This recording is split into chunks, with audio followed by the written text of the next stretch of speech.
Pernah nggak sih waktu kita lagi baca Al-Quran, rasanya tuh kayak lagi diajak ngobrol, kayak ditanya langsung gitu? Nah, ternyata kunci untuk membuka dialog itu sering banget ada di kata-kata kecil yang disebut ismul istifham. Atau gampangnya, kata tanya dalam bahasa Arab. Hari ini kita bakal coba bedah kata-kata ini biar kita makin paham gimana cara Al-Quran bertanya kepada kita. Oke, jadi gimana sih cara Al-Quran bertanya? Gini, tentu aja Al-Quran bertanya bukan karena butuh informasi dari kita kan? Nggak mungkin. Pertanyaan-pertanyaan di dalamnya itu lebih kayak sebuah undangan. Ya, undangan buat kita untuk berhenti sejenak, berpikir, dan merenung lebih dalam. Nah, untuk bisa menerima undangan itu, kita harus kenal dulu pintunya. Dan pintunya, ya kata tanya itu sendiri. Yuk kita coba masuk lewat gerbang ini, kita mulai dari yang paling dasar dulu. Jadi, ini nih poin yang paling krusial. Setiap kali kita ketemu tanda tanya di dalam Al-Quran, itu bukan kuis yang harus kita jawab. Anggap aja itu sebuah momen refleksi yang dirancang khusus buat kita. Tujuannya bukan apa jawabannya, tapi lebih ke apa ya arti semua ini buat hidup saya. Oke, kita mulai dari dua kata tanya yang paling fundamental, yang membedakan antara benda dengan makhluk berakal, antara apa dan siapa. Nah, lihat deh, kelihatannya simpel, tapi ini dalam banget. Di sebelah kiri ada pertanyaan, mahadza, artinya apa ini? Ini dipakai buat benda mati. Terus di sebelah kanan, manhadza, artinya siapa ini? Ini khusus buat manusia atau makhluk yang punya akal. Cuma beda satu huruf, tapi langsung mengubah segalanya. Keren kan? Dan perbedaan ini tuh penting banget loh. Dengan membedakan antara emak dan man, Al-Quran tuh dari awal udah ngasih kita semacam kerangka berpikir. Jadi kita langsung tahu, oh ayat ini lagi ngebahas sebuah konsep atau lagi ngebahas tentang manusia dan hubungannya dengan Sang Pencipta. Ini dia peta jalan kita buat beberapa menit ke depan. Selain ma dan man, kita juga bakal ngulik aina atau di mana, mata atau kapan, lima atau mengapa, dan kaifa, bagaimana. Tiap kata ini ngebuka dimensi pertanyaan yang beda-beda. Sekarang, kita geser sedikit ya. Kita bakal bahas pertanyaan yang seolah-olah ngasih kita panggung dari setiap peristiwa. Di mana dan kapan itu semua terjadi. Kata pertama kita adalah aina. Ini simpel banget, artinya di mana? Kata ini dipakai untuk menanyakan lokasi atau tempat. Sangat lugas. Yuk kita lihat contohnya langsung dari Al-Quran di surat Asy-Syu'ara. Coba perhatiin kata aina yang ada di paling depan. Ini bukan pertanyaan biasa, ini pertanyaan yang sangat menantang. Terjemahannya, di manakah apa yang dahulu kamu sembah? Wow, ini nunjukin kekuatannya.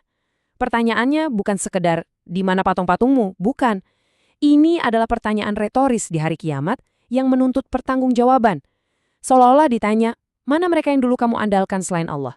Coba tunjukkan sekarang. Selanjutnya, kita punya mata yang ngebawa kita ke dimensi waktu. Kata ini dipakai buat nanya kapan sesuatu terjadi. Di dalam Al-Quran, pertanyaan ini seringkali penuh dengan rasa penasaran atau bahkan tantangan. Misalnya, pertanyaan tentang kapan datangnya pertolongan Allah atau kapan hari kebangkitan itu tiba. Jadi mata bukan sekedar penanda waktu, tapi penanda momen-momen paling krusial dalam perjalanan iman kita. Oke, dari di mana dan kapan, sekarang kita masuk lebih dalam lagi nih. Kita mau bertanya mengapa dan bagaimana. Ini adalah pertanyaan tentang sebab akibat dan juga proses. 5 itu menanyakan alasan paling dasar, mengapa atau untuk apa. Ini pertanyaan yang langsung nusuk ke inti, ke motivasi di balik sebuah tindakan. Saat Al-Quran bertanya pakai 5, kita seolah diajak untuk memeriksa kembali tujuan hidup kita, menantang kita buat refleksi. Untuk siapa sih kita melakukan ini semua? Ini pertanyaan tentang akuntabilitas. Lalu ada kaifa, yang artinya bagaimana. Wah, ini kata tanya yang luar biasa. Seringkali Al-Quran memakainya bukan untuk menanyakan cara teknis, tapi untuk mengungkapkan keheranan dan mengajak kita untuk takjub. Contohnya, kaifa takfuruna billah. Bagaimana kamu bisa ingkar kepada Allah? Ini pertanyaan yang seolah menyentak kita, menyoroti betapa anehnya manusia yang diberi nikmat tapi malah ingkar. Kaifa membawa kita pada perenungan tentang keajaiban dan kekuasaan Tuhan. Nah, setelah kita paham mengapa dan bagaimana, kita jadi sadar ya, kalau kedalaman sebuah pertanyaan itu seringkali bergantung pada satu kata kunci.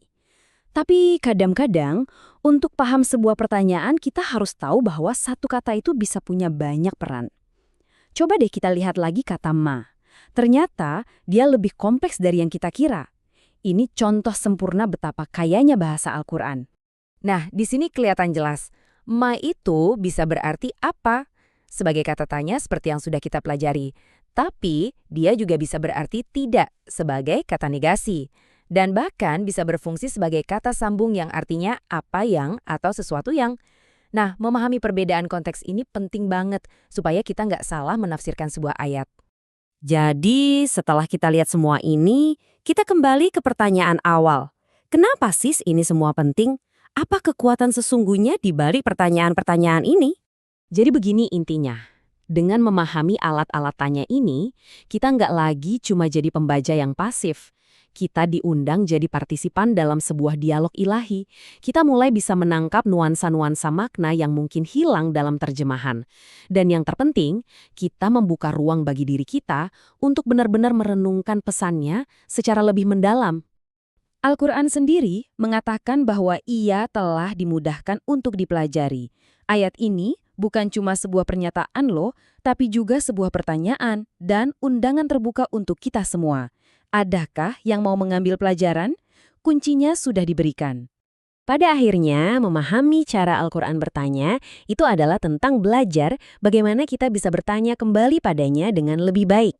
Dengan bekal pemahaman ini, saat Anda membuka Al-Quran nanti, coba deh lihat pertanyaan-pertanyaan di dalamnya dengan mata yang baru.